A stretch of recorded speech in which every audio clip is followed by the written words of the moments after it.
میخواست آرومم کنه اما نمیتونست.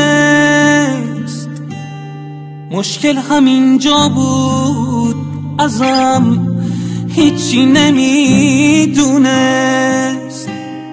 دردامو پنهون کرده بودم از همه عالم. آره خودم خواستم کسی ندونه از حالم.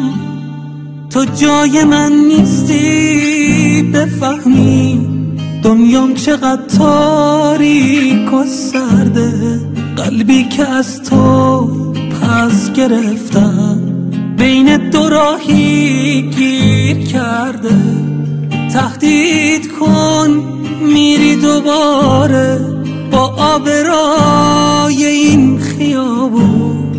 آب از سرم گذشته دیگه، منو از این چیزا نترسون.